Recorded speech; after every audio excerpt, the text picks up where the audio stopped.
Good morning. My name is blank. It says blank. There's no name here. But it is Dwight, and I am a member of the Board of Trustees of this congregation. Welcome to you all.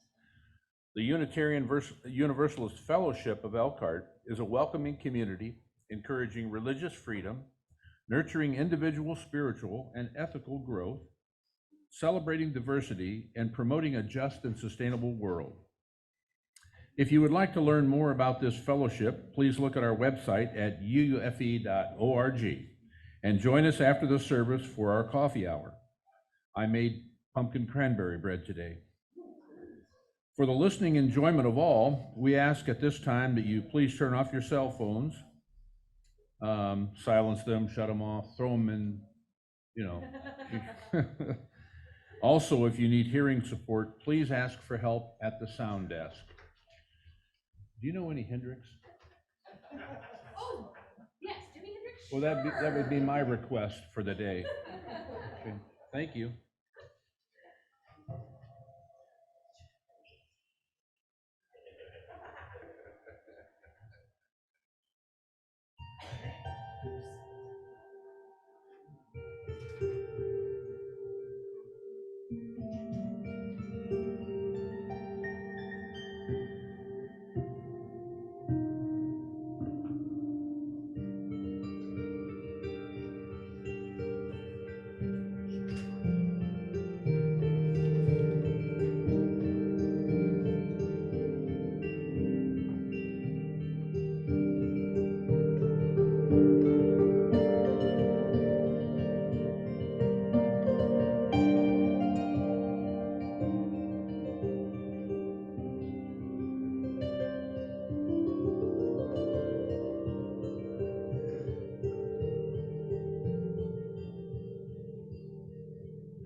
Child Sliding is by it's by Shel Silverstone. I made myself a snowball as perfect as it could be. I thought I could keep it as a pet and let it sleep with me. I made some pajamas and a pillow for its head. Then last night it ran away, but first it wet the bed.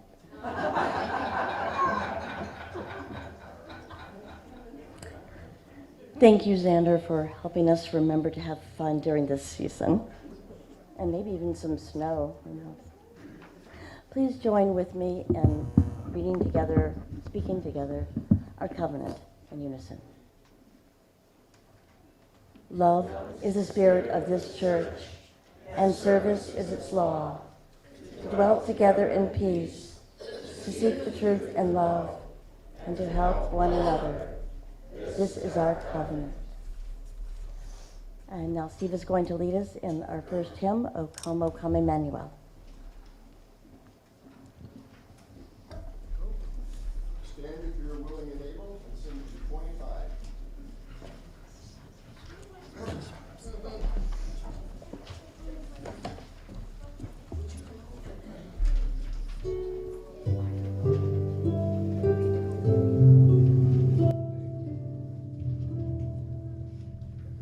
O come, Emmanuel, with whence your captive children dwell. Give comfort to all exiles here, and to the aching heart with cheer. Rejoice, Emmanuel shall come within us love to dwell. O come, you slender very bright, as joy that never yields to light. Oh, come and turn all hearts to peace, that greed and war at last shall cease. Rejoice, Emmanuel shall come within us truth to dwell. Oh, come, you day spring, come and cheer our spirits by your presence here, and dawn in every broken soul. There's vision that can see the whole.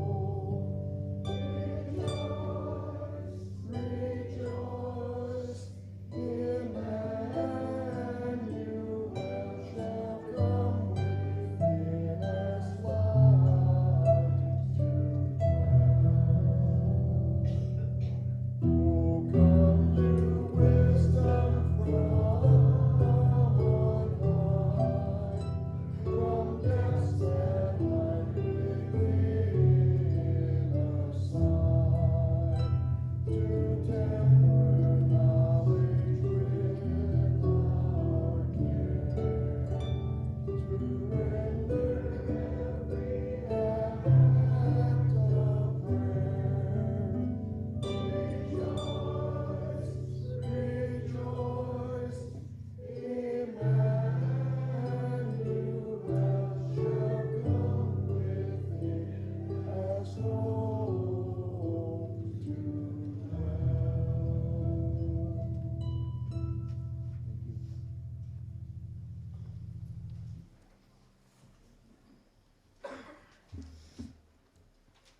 Karen Kerr is going to introduce this morning a special way that we're going to share.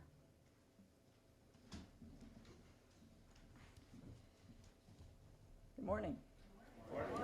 So Chuck is out of town, and he asked me to do something for him this morning. I have with me a heart stone. I think it has another name, but I don't remember what that is.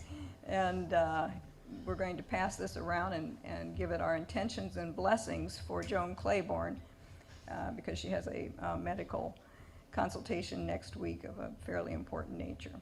So we're going to do that this morning. There's a little backstory, though, to this stone. Some of you know my father fell and broke his hip 7 weeks ago. And he's been in rehab, but he's doing very, very well, and he's going to be released next week into another stage of care. And so we're really happy about that. But he's not been able to take care of his golden retriever, Annie. So she's been living with us. So before Chuck left on his trip, he wrapped the stone in a paper towel and put it on my office chair so I wouldn't forget it. And I saw it there. A little later, I didn't see it there. And I said, "What'd you do with the stone?" He said, "I didn't do anything with it. I look all over the room, I can't find it, and all of a sudden, the dog." And I rushed to her bed, and here's the stone and a little scrap of paper towel next to it. Thankfully, she did not swallow it, but she did lick it to death. My dad plays this game with her where he hides treats, and, I think she just thought that was part of this game, and there was surely something in there to eat, but there was not. So this stone received its first blessing from Annie the dog, who retrieved it, and retrieved it very, very well.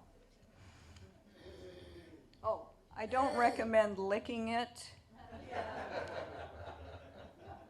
Oh, and I washed it.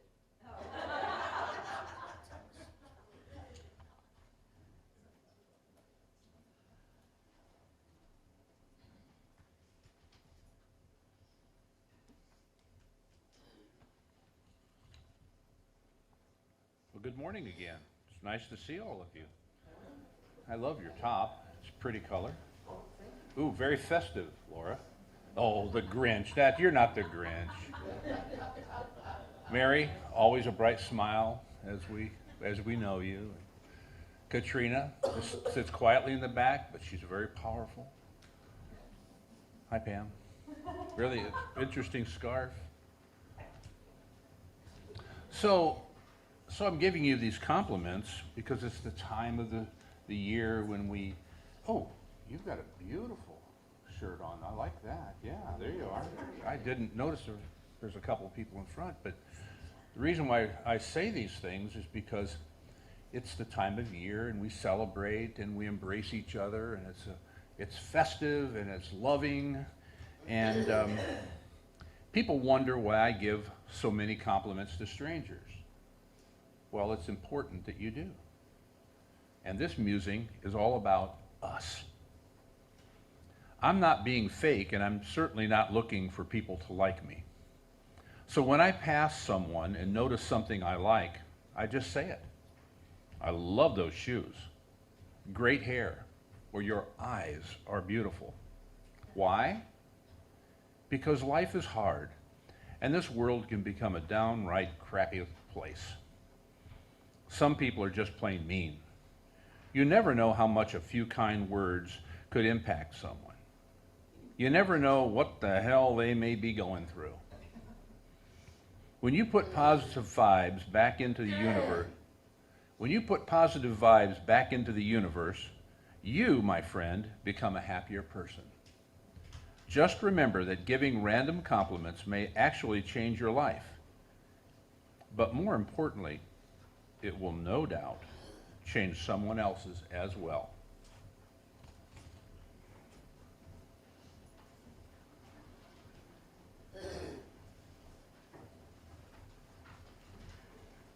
You can remain seated unless you want to stand for the first Noel, number 237, please.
With Anna playing for us, we sound almost as good as the Mennonites.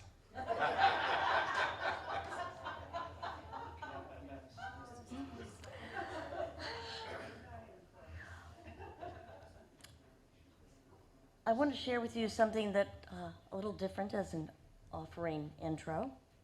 Have an update on Pastor Jimmy and his health situation. This is from Jimmy to us. Hello. Today, 3 weeks since I've had the surgery, healing pretty well. Pain has minimized to around a 3 or 4. Still having erratic sleeping habits. Very tired and fatigued most of the time.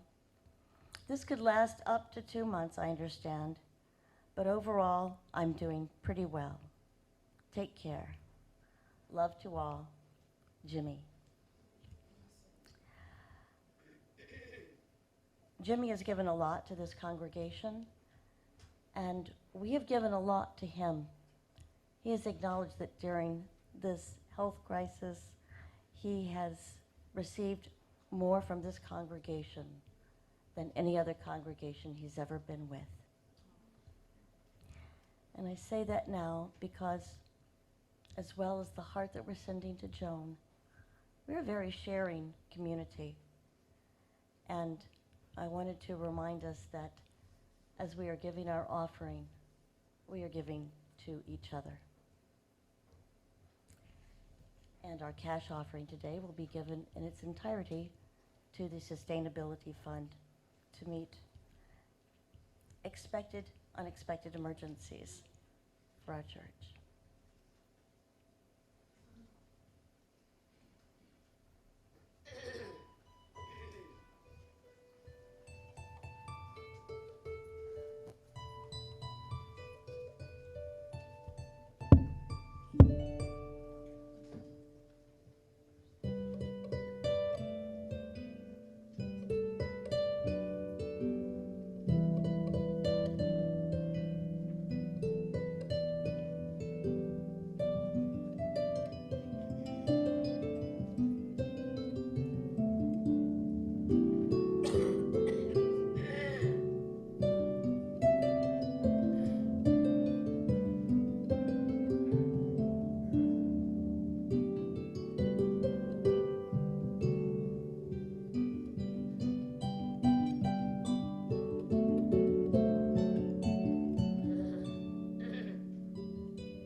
Anna Hagen is such a blessing to this area and beyond as a harpist and storyteller, and this is her second time with us.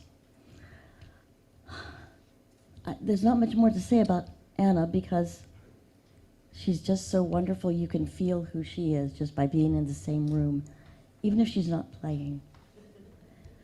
But we're thrilled to have you, and as far as I'm concerned, Anna's our angel.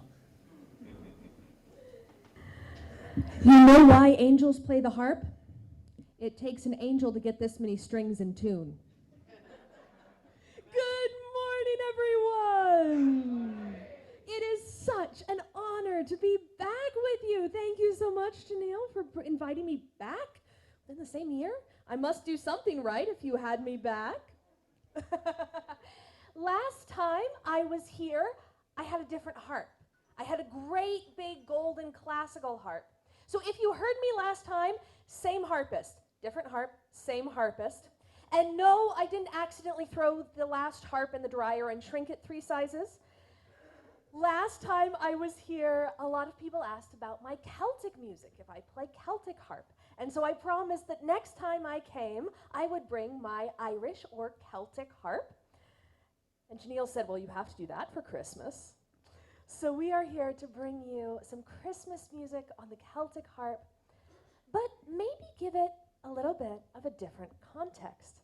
So often our pictures of Christmas come with a little Christmas card, a sort of soft blue sky, a little stable and a manger and a soft glow.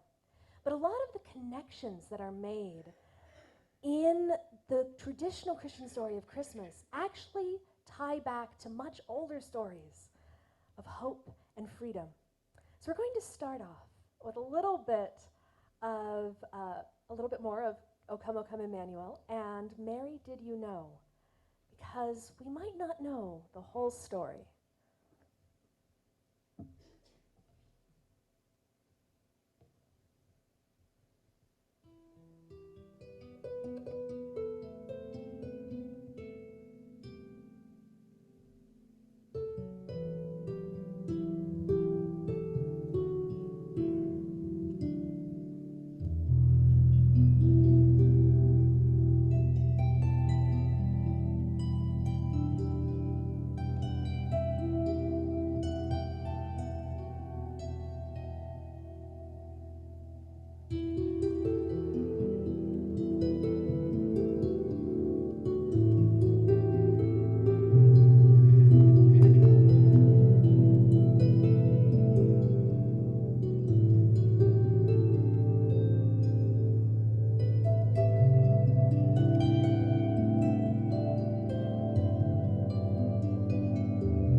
A little bit of Mary, did you know? But before we get into this child that you deliver will soon deliver you, let me actually introduce you to the harp that I brought along today. So my name is Anna. I play all around this area for weddings and events. I play a lot of therapy music in senior communities. I play with the Elkhart Symphony, which is how I ended up here playing with Deb Parcell. But I also play different styles of harp in all of those settings. So today I brought Tessa with me, one of my seven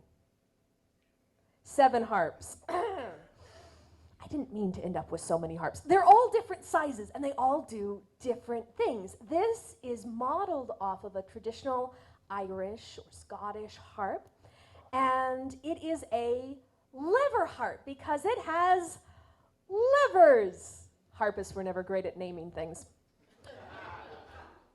So the thing that makes a harp is that the strings are sort of like the white keys on a piano. This red one is middle C.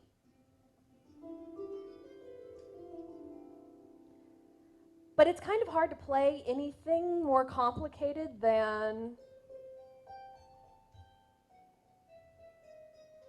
Oh, wow, that was out of key. With only a C scale. So on a lever harp, I get the sharps and flats with a series of levers up at the top. The lever makes it a sharp. But while that is wonderful for playing a lot of Celtic music, it makes it a little bit more difficult to play with the symphony. So I'm going to play you a couple of different tunes from different genres. The first is a traditional Scottish jig called Christmas Day in the Morning, just so that you can hear a little bit of that sound of the more Scottish Celtic sound.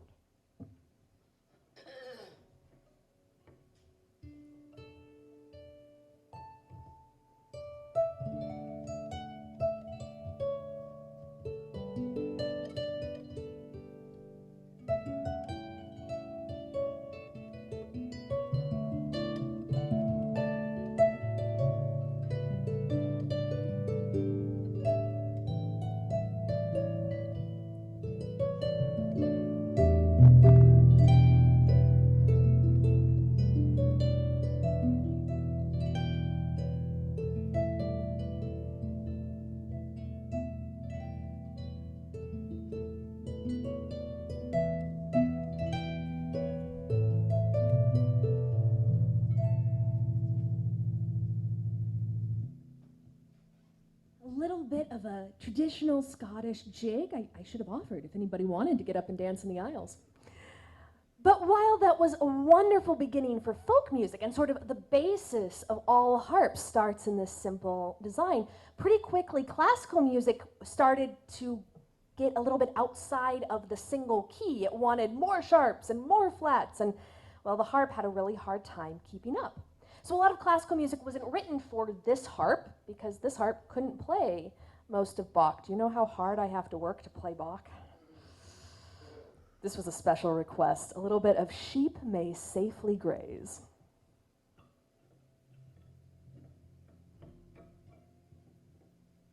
Watch how many levers I have to flip.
welcome.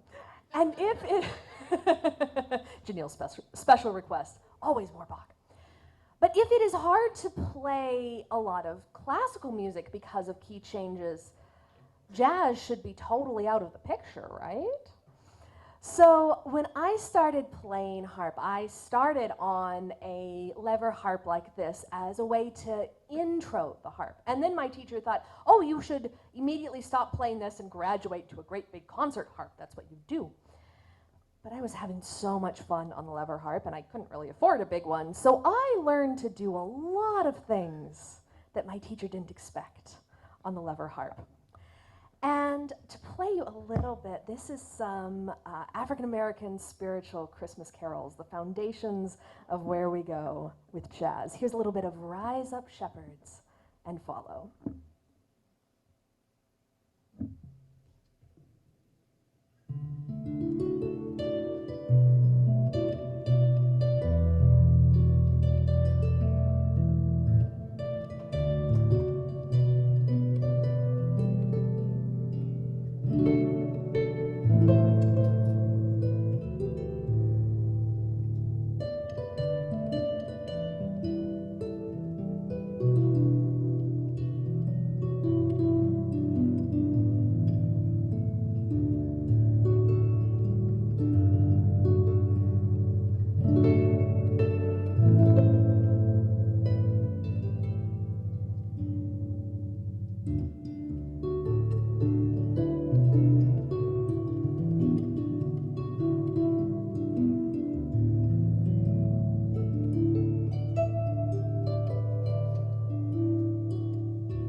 Thank you, thank you. Those were some African American spirituals. We went from box to sheep may safely graze, rise up shepherds and follow, to a little bit of go down Moses way down in Egypt's land. Which takes me back to the first idea I introduced. You see, professionally, I'm a musician, but in all of the rest of my time, I study how to understand the Bible, the Hebrew and Christian Bible, in its historical context. And I was learning the coolest thing this fall, and I asked Janelle if I could share it. So I've been learning how when we see like the Christmas narratives at the beginning of the Gospels, we often see them as the picture they present, the sort of soft sky, the glow of angels, the coming of shepherds. But the people who read it first in the context of the Hebrew Bible would have actually seen it as the center of a web of connections back to the first parts of the Hebrew Bible, sort of like hyperlinks, or the way that a musical theme will repeat a little melody at the beginning and then you'll hear it repeated again at the end. In the same way, there are parts of the gospel narrative that are specifically tied into the story of Moses. You see, at the end of the book of Deuteronomy, the last of the 5 books of Moses, the prophet Moses is giving a speech to the people of Israel, and he says, "There will come after me a prophet like me, who will speak to you the word of the Lord." And so for the rest of the history of Israel, the prophets are looking for who is going to be this prophet like Moses, who is going to speak on behalf of the Lord. And when the gospel writers look at the life of Jesus, they start to see these very specific connections where Jesus is the prophet like Moses. So in his birth narrative, there are lots of very specific references to this, from the fact that when Moses is a baby, he's put in a basket of reeds. When Jesus is a baby, he's put in a basket of hay. To he comes up out of Egypt. When Jesus is a child, they go down to Egypt and come back. To the fact that when they are both children, both of them are nearly wiped out in a massacre. So at the beginning of the story of Exodus, the people of Israel are living in Egypt. And the ruler of the time, the Pharaoh of Egypt, is really concerned at the growing population of non-Egyptians living among him. So he decides to apply a little preventative eugenics and orders a lot of Hebrew children, the firstborn males, to be killed. But because of the bravery of his mother and sister, Moses is rescued and hidden and survives. Now, when Jesus is born, the king over the area at the time was not Israeli. Herod the Great was Idumean, and he was really concerned about his succession and was afraid of any rallying points of rebellion against him. So when he gets tipped off that there is a king born in the city of kings, he orders a massacre of all children under 2 years of age. But Jesus' father has a dream, and they leave and they escape, and Jesus is saved from this massacre when everyone else in the town of Bethlehem is killed. This is in Christian tradition called the slaughter of the innocents, or the massacre of the innocents. And in one of possibly the most haunting Christmas carols, the Coventry Carol, this lullaby actually remembers or celebrates all of those children who died in this attempt to wipe out Jesus. So this is the beautiful, haunting Celtic Coventry Carol. The lyrics are, "What shall we sing for remembering when Herod the king in his raging all children young tried to slay?"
a beautiful, if rather haunting, carol. So those are the themes, or the little bits of melody that play at the beginning of the Gospels that echo the stories in Exodus. But it gets more intense, more specific. So through the rest of the Gospel narratives, there are references to Moses bringing people out to freedom. So Moses grows up, he's rescued as a baby, he grows up, he meets God out in the wilderness, and God says, all of these people are in slavery, in bondage. I'm going to send you to work miracles and bring them out of bondage, out of slavery in Egypt.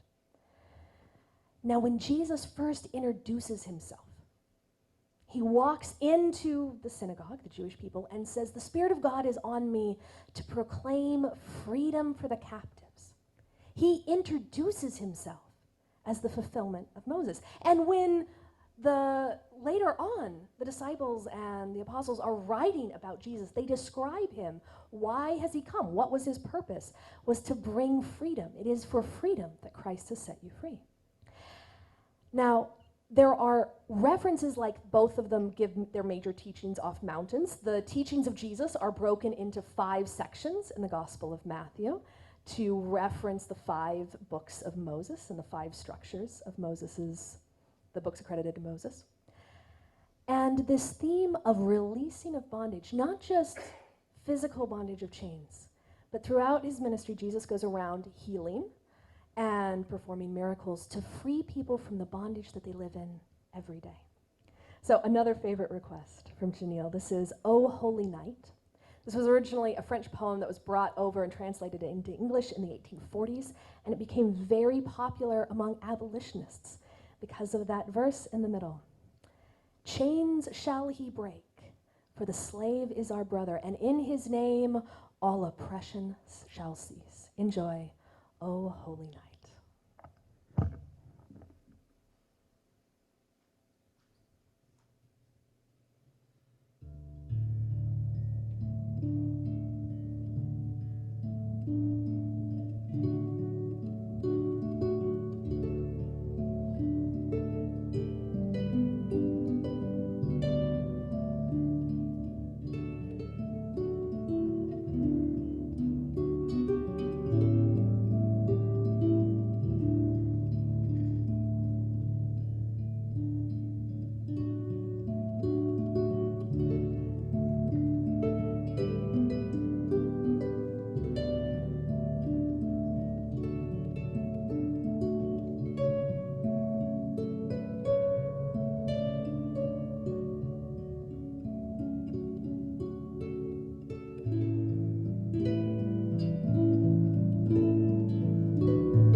Thank you. So I've given you just a few ideas of how the birth and life of Jesus are specifically related to the core story of freedom in the Hebrew Bible and in the Israelite tradition. And these are little bits of melody, little bells that would have rung in the minds of the people who heard Jesus and heard him talk about himself. Not just that he did miracles or released physical chains, but the story of Exodus is not a story of defeat of an army or defeat of a political system, but it's a specific deconstruction of the religious system of Egypt. The gods that the Egyptians claimed gave them power and authority over all other people. And so the story in Exodus is specifically saying, no, these gods aren't everything. They aren't the power source that gives them what they want. And in the life of Jesus, when he describes what he is here to do, and when the gospel writers describe what Jesus does, it is defeat powers of darkness, not overturn a political system, but defeat the evil power that they understood and saw causing the bondage as the source of the affliction in the first place. I'm going to play you a beautiful Native American carol. This is the Huron carol, part of the First Nations people from Canada.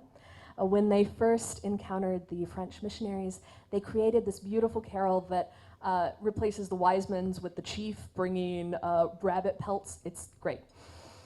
But it has this wonderful line in it.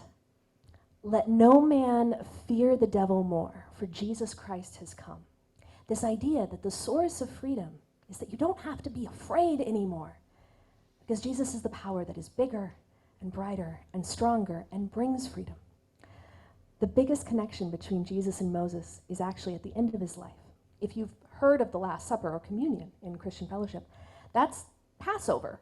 The meal that they're celebrating is Passover. And Passover is the last meal that the Israelites celebrate in Egypt as they are being rescued from death and from slavery.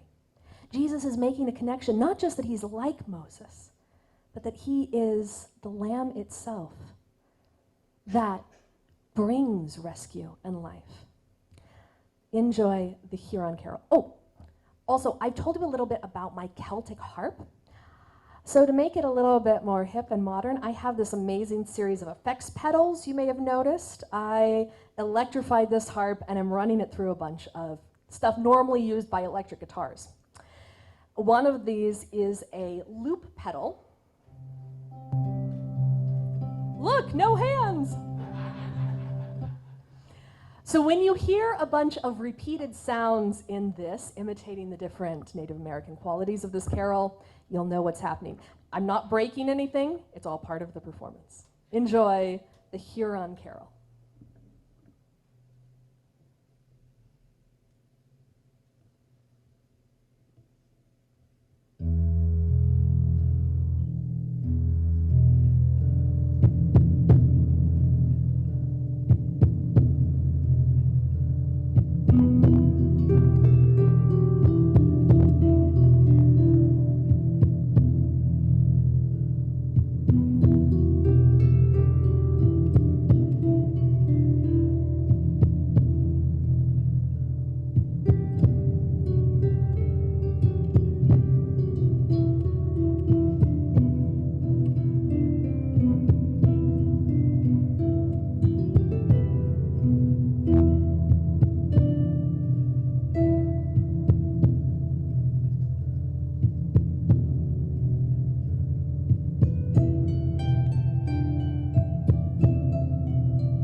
That was again the Huron Carol. Jesus the King is born. Hallelujah. So thank you for going on me on this journey from Celtic music to African American spirituals to Native American music. I really enjoyed bringing a variety of carols and hopefully a variety of new references as you go into this Christmas season to see it as part of this continued larger story of freedom and hope throughout the whole of the Hebrew and Christian scriptures. And before I finish playing What Child Is This, as hopefully I've given you some more context for, I'm going to turn it back over. Janelle, do you have anything else that you would like? All right. Do we want to do the hymn before? All right. I think we have one more congregational hymn. Joy to the world, the Lord is come.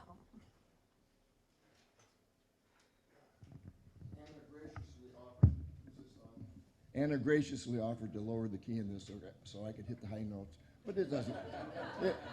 It doesn't sound right singing in any other key. So hit the high notes for him. Is Dwight still here? He can hit them, but he's not here. So stand up if you can, and let's sing "Joy to the World."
Couple of more announcements. The walk today has been canceled or postponed? Canceled because of the weather. And after the service, we need to stack the chairs for the cleaners to come. And Pam has another announcement as well about Rich Hackle.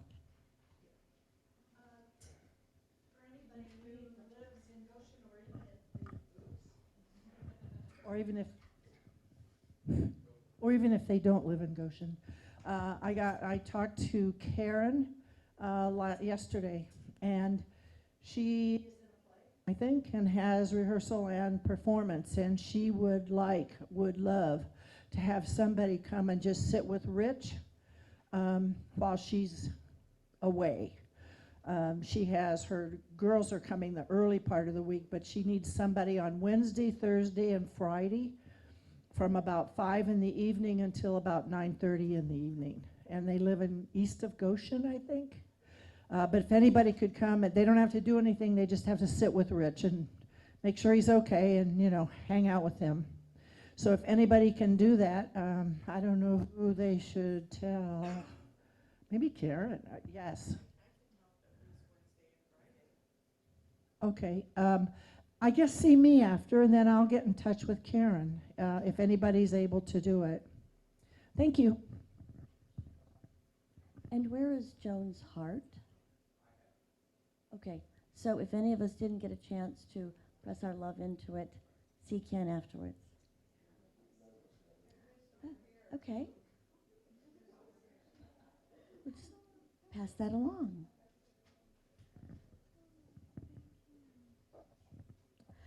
Well, thank you, everyone, for joining us on this Sunday. Thank you so much, Janelle and the staff here, for inviting me back and welcoming me. I know we ran a little bit over, so afterwards I am going to play What Child Is This?, which, by the way, along with Oh Holy Night, is one of the songs on my Christmas CD, and those will be out in the coffee hour area.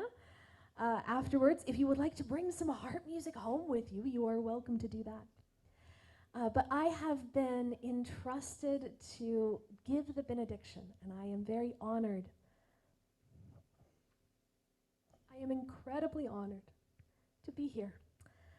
I never thought I would be invited. I've been in love with Jesus, the person of Jesus, since I was 3 years old. So I never expected to be invited outside, and I am so incredibly grateful and honored to have been able to bring you music today. And now, if you will, close your eyes. I am going to give a benediction.